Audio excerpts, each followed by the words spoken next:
Hey everybody, you're listening to Combat Japan. I'm your host Andres Vergara, and today I'm going to be reacting to the K-1 Revenge card, which was held today on May 31st in the Korakuen Hall in Tokyo, Japan. This was a great card. We had an 8-pack of fights, half of which ended by finish. In addition to the action-packed card, I really enjoyed the pacing. This was about a 3-hour broadcast, I think. Usually, compared to some of the longer like Ryzen cards or even K1 when they're completely stacked, they can end up being 5 to 6, even 7 hours in some cases, which can be a bit, quite a bit to get through. But again, that's no different than the UFC when if you were to watch all the prelims in addition to the main card. So, but anyway, I kind of really enjoyed. It was short and sweet, and we had a lot of good finishes, round one finishes, mind you. So, yeah. So as I mentioned in my last video, this K1 Revenge, right? The Revenge moniker is something that they haven't used since 1999. I think the first time ever they used the K1 Revenge was in '94, and it's something they kept popping back up. I think the '99 one was Ernesto Hoost versus Filo. Um, and they just announced that they will have another K1 Revenge in November of this year, so November 2026. So a lot more to look forward to in that regard. So what I'm going to do now, I'm going to pop over to the results page, and we're going to talk about each of the fights on the card, starting with the main event. So give me one moment here. All right. So starting with our main event, we had Mahmoud Satari versus Aslan Koshiev. Um, I In my previous video, I did pick Satari to win this fight, which he did. I had him by finish in the third. He ended up getting a decision win. He went 30-28, 30-28, and 30-29 per the judges. And yeah, this was an interesting fight. So Satari in round one, I would give it to Satari. He had some really good leg kicks. I think he even knocked Koshiev down with a few calf kicks. And he was just really putting on the pace and kind of dictating the tempo there. Round two was a different story, however. So with round two, Mahmoud Satari kept punishing the legs of Koshiev, and I think he might have got a second knockdown as well. But there was something that happened in the second round. I don't know what if he was either hurt or just gassed, but Satari just took the second round, the second half of the second round off. He was just kind of not really doing much, backing up against the corners, uh, leaving his guard down. He just looked just kind of off, like he was just taking a break or something. And Aslan Koshiev took full advantage of that. So he started kind of teeing off on Satari there, and it looked to be to me, it looked to be more of a Koshiev round up until the very end, which I believe Satari hit him with a right straight, or it was maybe an overhand right, and just completely like dinged Koshiev. But this was like at the last second of the round, and Koshiev actually went down a little bit, and his glove touched the canvas. And this might have been either at the very last second or right after the bell rang. So I'm not sure whether or not that counted. Well, must have not counted because that would have been a 10-8 round for Satari. So he was able to bounce back at the very last second. And then round three, both guys looked very tired. Satari was able to kind of squeak by. He kept attacking the legs, but honestly, it could have gone either way for round three.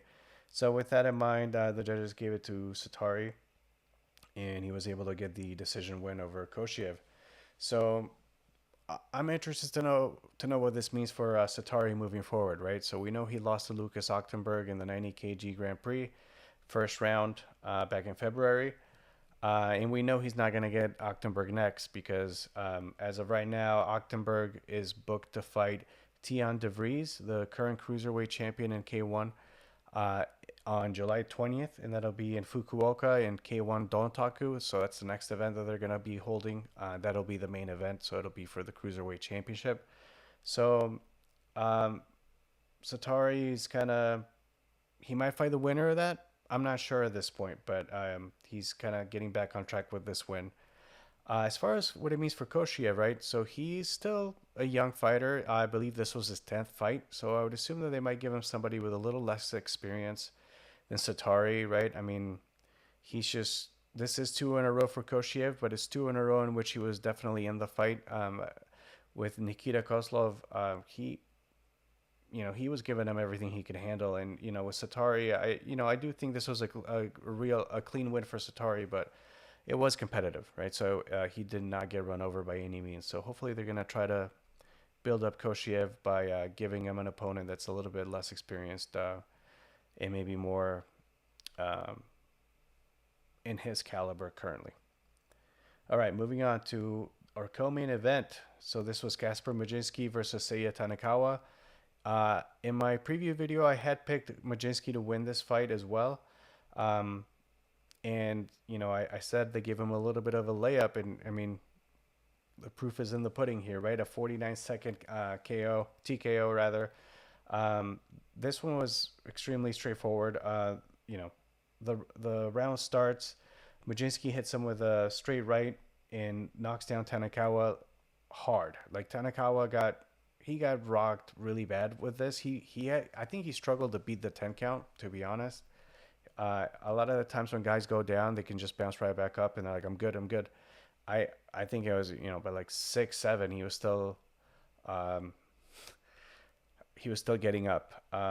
And he was able to beat the 10 count. And then shortly after that, he just gets hit with some devastating body shots. I think it might have been a left hook from Majinski, and he just completely goes down. So in my previous preview video, I mentioned that Kasper Majinski has devastating body shots, whether kicks or punches, and he definitely did that here. But imagine, if you're Tanakawa, you're getting hit with with a crazy body shot just seconds after getting completely rocked by getting hit in the head.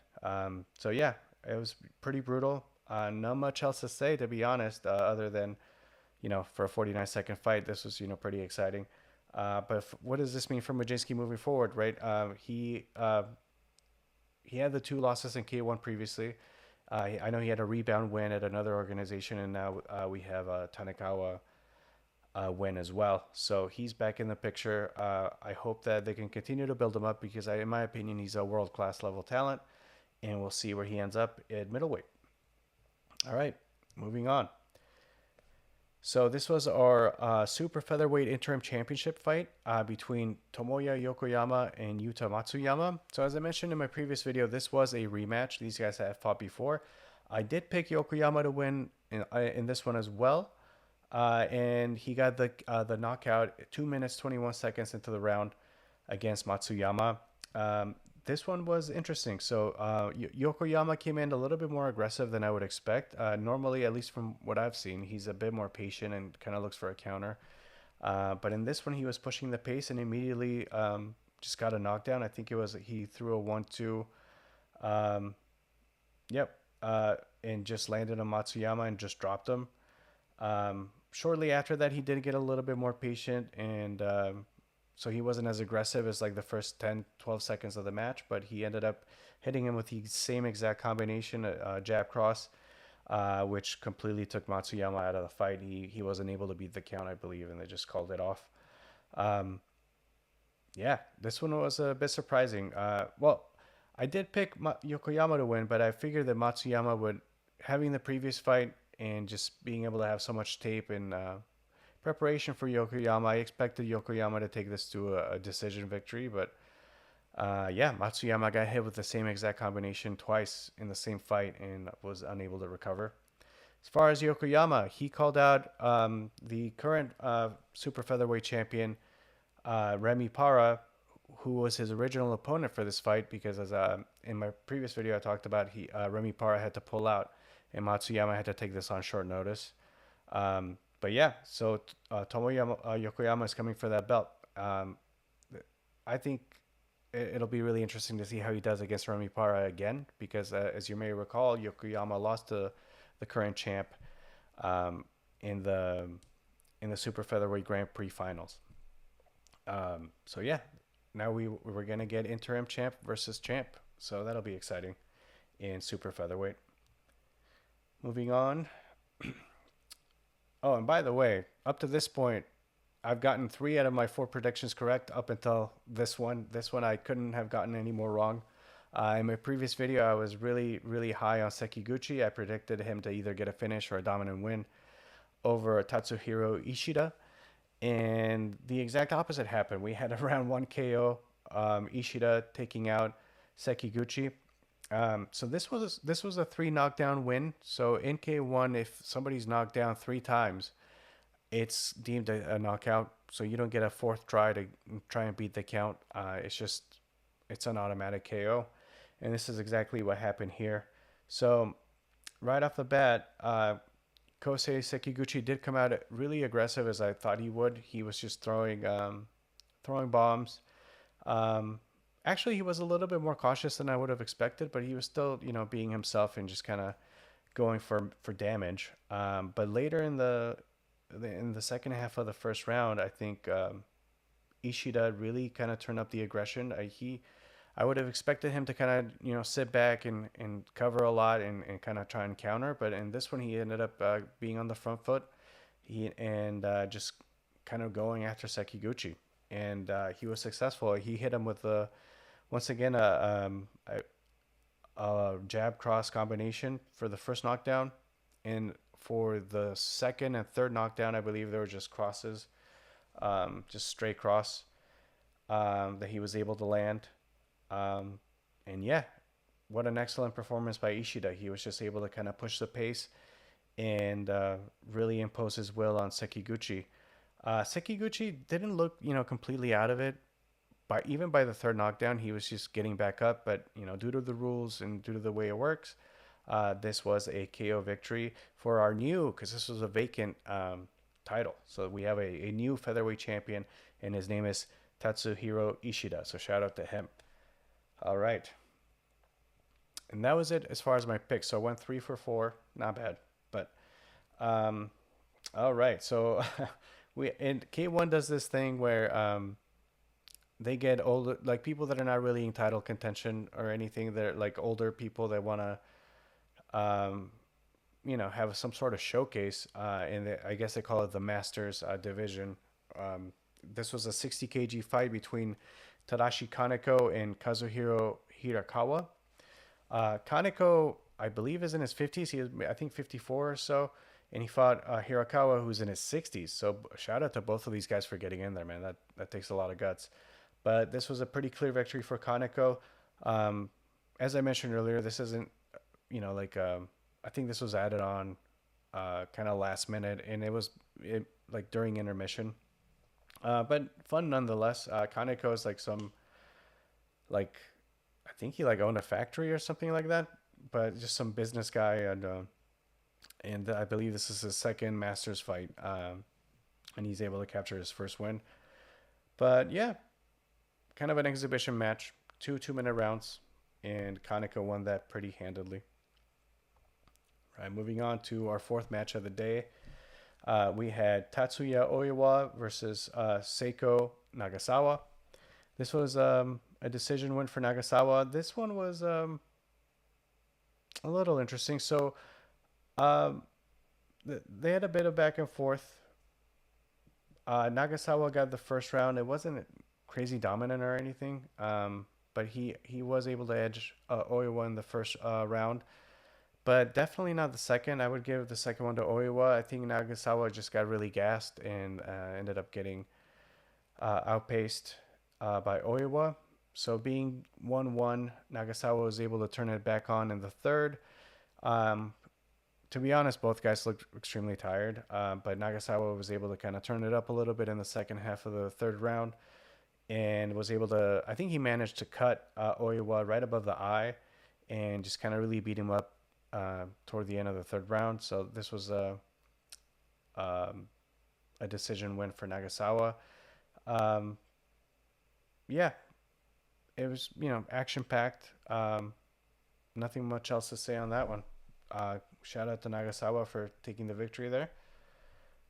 All right, moving into our third match between Ryamu and Riku Otsu.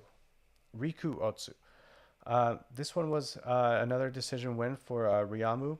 Um, on this one, it was really interesting. Ryamu was able to use his length quite a bit. He would just kind of jab or jab cross and dart in and dart out. He was just kind of uh, constantly staying out of range from getting any real damage placed from receiving any real damage from Riku Otsu.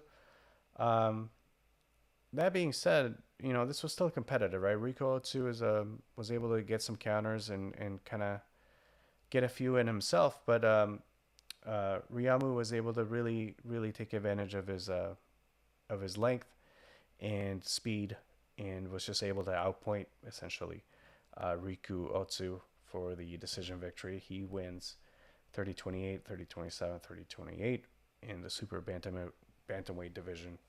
Um, so shout out to Ryamu. Moving on to our second match, this was Koji Ikeda versus Kazuki Fujita. Super bantamweight bout. This one also ended in the first round, 51 seconds in. This one was really interesting. So this one ended via just devastating, I believe, knees to the body. So Koji Ikeda just comes hot right out of the gate and throws a few combinations and ends up hitting Fujita in the body with some knees, which resulted in a knockdown. Fujita then beat the 10 count, got back up, and then same exact thing. Just gets blasted to the body with knees, and that's all she wrote for Fujita. He wasn't able to recover, and that is a KO victory for Koji Ikeda. Yeah, not much else to say. I mean, it was only 51 seconds, but pretty sweet. And this is the fourth. Yeah, we're chronologically it's the first finish of the night, but yeah, 4 finishes out of 8 fights, not too bad. All right. In our first fight of the night, it was Ryusho versus Hayabusa Onodera. These guys are both really young. And this fight was, a lot of action. There was a lot of hitting that went on, but I guess my take on this one was that both of these guys, man, they really need to develop defensively. It felt like they were just kind of hitting each other a lot, and they were both landing.